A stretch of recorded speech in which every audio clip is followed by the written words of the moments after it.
Hello, this is Mike Madden and you're listening to the Legacy IT podcast.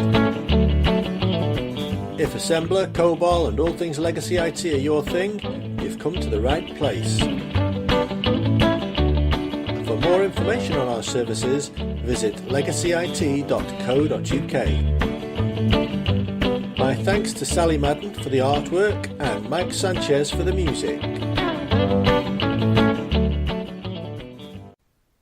My 40-year career in IT blossomed in the late 1970s as I learned a valuable lesson about continuous stationery and undertook my first legacy modernisation project. Part 2. The Punk Programmer. The 70s were drawing to a close and technology was moving at pace.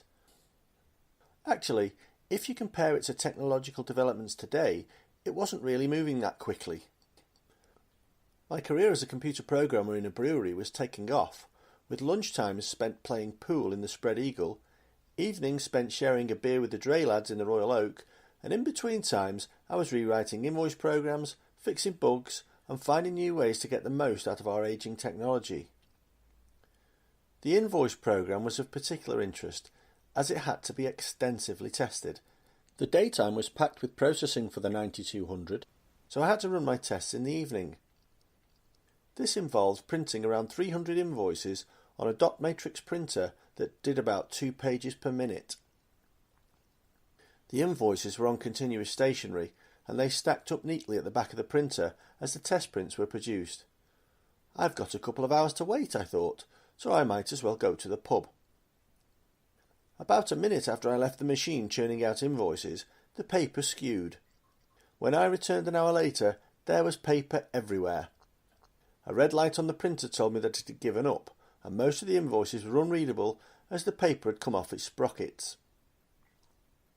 I had to start again, whilst destroying several hundred sheets of paper through the shredder. The cost of a box of pre-printed invoice stationery was regarded as negligible, which is somewhat ironic given the palaver with the self-order system, but more of that below.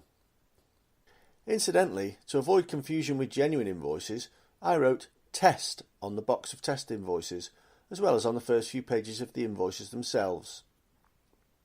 I was, of course, using genuine customer data, including names, addresses and order details. I don't think data protection even existed in 1979. I was working long days, well into the evening, but I got to stay out with the Dray lads, gradually earning their respect, or so I thought. Back then, everyone in an office wore a tie, and I was no exception. After a particularly long day, I was in the Royal Oak with 3 of the Dray lads, one of whom was always a bit chippy. He reached over the bar for a pair of scissors and cut off my tie. I was a scrawny 17-year-old, shouldn't even have been in there, but I had to respond. So I picked up his pint and poured it over his head. He wasn't the tallest of draymen, but he was built like the proverbial brick shithouse. They all were. The landlord threw us out, and fortunately he went off in a different direction. For days or maybe weeks the Drays told me he was looking for me, and I believed them, but actually our paths just never crossed. When they did, it had all blown over, and maybe I had earned his respect just enough to stop him from violating my clothes. Help with the creaking computer was at hand, as the powers that be decided that an upgrade was required. The Univac 9200 would be replaced, but what with? Honeywell and IBM were the front-runners, but after protracted discussions and maybe a brown envelope or two exchanging hands, we went for another Univac machine, the System 80.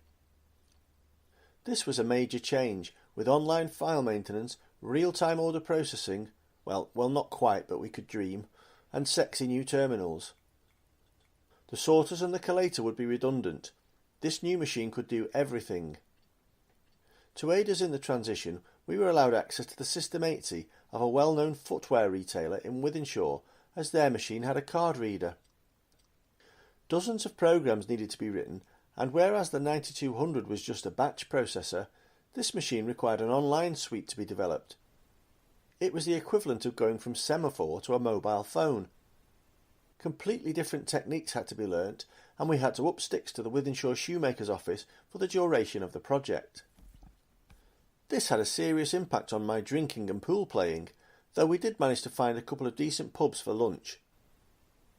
Another problem was the lack of shops. There was literally nothing to do in Wythenshawe but write code, whereas the metropolis of Stockport allowed me to buy the latest albums and singles of the Stranglers, the Clash, Elvis Costello, Ian Dury, the Rosillos and oh so many more on the very day that they were released. Of course, back then the physical disc was everything, unless you wanted to pirate a cassette tape off the radio, which I did with very poor results on more than one occasion. I also played bass guitar in a punk band. We thought we were new wave, but we weren't that classy. And it was a lot easier to get bookings in Stockport than Wythenshawe. Although we had access to a System 80 to code during working hours, we could only use their processing power overnight. So I would create several program decks to hand over to the night shift operators, and I would arrive the next morning for the results. Generally, it would take 3 or 4 compiles before I got an error-free program, and maybe another 3 or 4 code changes to iron out all of the bugs and produce a fully functioning module.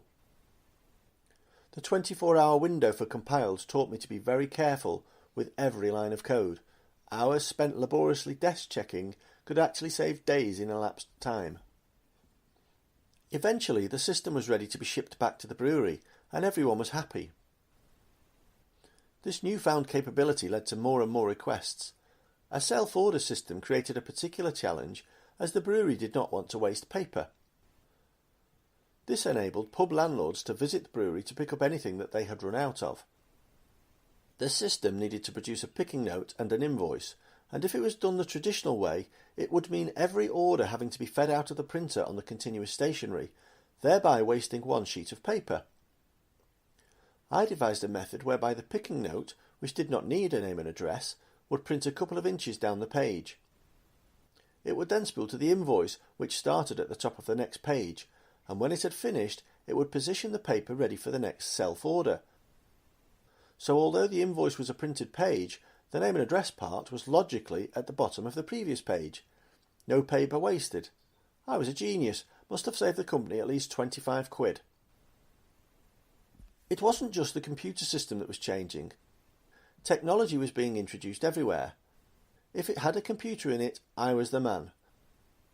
The more I looked into stuff, the more that I realised it's only code, a mantra that has stuck with me. Someone has written it, and therefore someone, i.e. me, could sort it out. I thrived on the variety of new computing that came my way, and I used it to my advantage. The new switchboard that was used to monitor calls needed regular maintenance, clearing out call logs, etc. Telephone usage was strictly controlled, and with mobiles still many years away, the cost of landline calls could be prohibitive, particularly in the morning. I discovered that I could stay above the law by making a call whenever I wanted to, quickly going downstairs to the call monitoring box and switching it off, thereby removing the latest 16 calls from the call log. The brewery would still get charged for them, but there would be no record of them in the weekly reports where every non-essential call had to be justified. I was the punk programmer. They could not do without me, and I took risks and chances. My programs were developed, tested, and implemented quickly. I had no idea what coding standards were, and why would I? The only person that would ever read my code was me. My programs were always right first time, and I began to take liberties. I started turning up to work in a leather jacket and jeans, ready to go straight out afterwards, and management had to figure out a way to get me to be more professional. They offered what they thought was the world. My manager had got himself a cushy number, as far removed from IT as it was possible to get. They wanted to make him office manager, and that would leave the way clear for me to become head of IT. Head of IT? That would be head of, well, just me and the operator. The order entry girls were now more a part of marketing. However, they did manage to tempt me with a new incentive. Assembler was yesterday's language. This was the early 1980s. We were going to introduce COBOL into our IT estate.